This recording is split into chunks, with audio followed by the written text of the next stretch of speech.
வணக்கம். நான் சுதர்ஷன் மகேஷ். தமிழகத்தோட சேர்ந்து 5 மாநிலங்கள்ல சட்டசபை தேர்தல் ஏப்ரல், மே மாதத்துல நடைபெறவிருக்கிறது. முக்கியமான மாநிலம் மேற்கு வங்காளம்.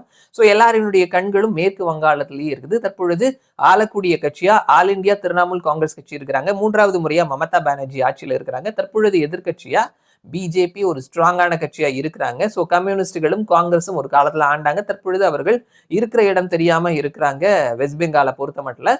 இந்த முறை போட்டி அப்படின்றது பிஜேபி வர்சஸ் டிஎம்சி அப்படின்ற மாதிரி தான் இருக்குது. யாருக்கான வாய்ப்புகள் அப்படின்னு சொல்லிட்டு மேற்கு வங்காளம் சார்ந்த கருத்து கணிப்பு முடிவுகளும் வந்துட்டு இருக்குது. இந்த நேரத்துல சமீபத்துல மேற்கு வங்காள திரிணாமுல் காங்கிரஸ் கட்சியினுடைய ஐடி விங் தலைவரும் அவர்களுக்கு தேர்தல் ஆலோசனை வழங்கக்கூடிய ஐபேக் நிறுவனத்தினுடைய தலைவர் அவருடைய வீட்டுல வந்துட்டு இடி ரைட் பண்ணியிருந்தாங்க. அந்த நேரத்துல மமதா பானர்ஜி போலீஸ் ஆபீசர்ஸோட உள்ள புகுந்தது, அங்க இருக்கக்கூடிய ஆவணங்கள் எல்லாத்தையும் எடுத்துட்டு வந்தது, ரோட்ல உட்கார்ந்து தர்ணா பண்ணது அப்படின்றது ஒரு பெரும் பேசு பொருளானது, சர்ச்சையானது. நீதிமன்றத்துக்கு இந்த ஒரு விஷயம் வழக்கா போகும் பொழுது நீதிமன்றம் மமதா பானர்ஜியினுடைய அரசாங்கத்தை மிக கடுமையா கடிந்துக்கிட்டாங்க.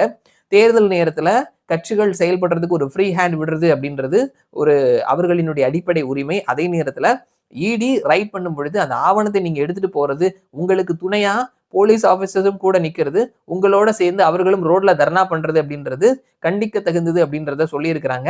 நீங்க இடி மேல போட்ட எஃப்ஐஆரை ரத்து பண்ணணும் அப்படின்றத சொல்லியிருக்கிறாங்க. அந்த ஆவணங்கள் எல்லாமே சேஃபா வைத்திருக்கணும் அப்படின்றதையும் சொல்லியிருக்கிறாங்க. இப்படியா அந்த வழக்கு போயிட்டு இருக்குது. மேற்கு வங்காளத்துல 294 இடங்கள் இருக்குது. 148 இடங்களை பிடிப்பவர்கள் மெஜாரிட்டியோட ஆட்சியை பிடிப்பார்கள். திரிணாமுல் காங்கிரஸ், பிஜேபின்னு சொல்லிட்டு 2 முனை போட்டி இருக்குது. சித்தார்த் சாதே அவருடைய தேர்தலுக்கு முந்தைய கருத்து கணிப்பு முடிவுகளை தான் இந்த வீடியோல நம்ம பேச போறோம். மண்டல வாரியா கொடுத்திருக்கிறாரு, யார் எவ்வளவு இடங்களை பெறுவார்கள் அப்படின்றதையும் பார்த்துட்டு வாக்கு சதவீதம் அண்ட் தென் ஃபைனல் நம்பர் என்ன அப்படின்றதையும் தெரிஞ்சுக்கலாம். நார்த் பெங்காலை பொறுத்த மட்டும் 54 இடங்கள் இருக்குது. இதுல டிஎம்சி 22 இடங்கள்லையும், பிஜேபி 30 இடங்கள்லையும், காங்கிரஸ் 2 இடங்கள்லையும் வெற்றி பெறுவார்கள். பிரசிடென்சி ரீஜன்ல 126 இடங்கள் இருக்குது. பிஜேபி 44 இடங்கள்லையும், டிஎம்சி 81 இடங்கள்லையும், ஐஎஸ்எஃப் ஒரு இடத்துலையும் வெற்றி பெறுவார்கள். சென்ட்ரல் பெங்காலை பொறுத்த மட்டும் 58 இடங்கள் இருக்குது. பிஜேபி 13 இடத்துலையும், திரிணாமுல் காங்கிரஸ் 44 இடத்துலையும், காங்கிரஸ் ஒரு இடத்துலையும் வெற்றி பெறுவார்கள். வெஸ்டர்ன் பெங்கால்ல 56 இடங்கள் இருக்குது. பிஜேபி 25 இடங்கள்லையும், திரிணாமுல் காங்கிரஸ் 31 இடங்கள்லையும் வெற்றி பெறுவார்கள்னு சொல்லியிருக்கிறாங்க.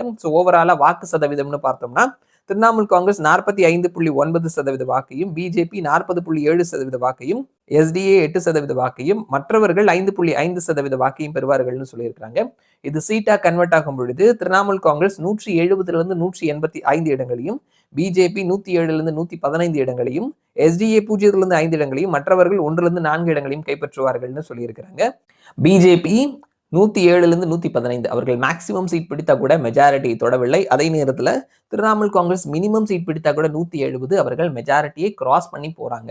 சித்தார்த் சாதே இவருடைய தேர்தலுக்கு முந்தைய கருத்து கணிப்பு முடிவுகள் படி பார்க்கும் பொழுது மேற்கு வங்காளத்துல மமதா பானர்ஜியினுடைய ஆட்சியை தொடர்வதற்கான வாய்ப்புகள் இருக்குதுன்னு சொல்லியிருக்கிறாங்க. பார்க்கலாம் என்ன நடக்குது அப்படின்னு சொல்லிட்டு. மறுபடியும் நான் உங்களை இன்னொரு வீடியோல சந்திக்கிறேன். அது வரைக்கும் நன்றி.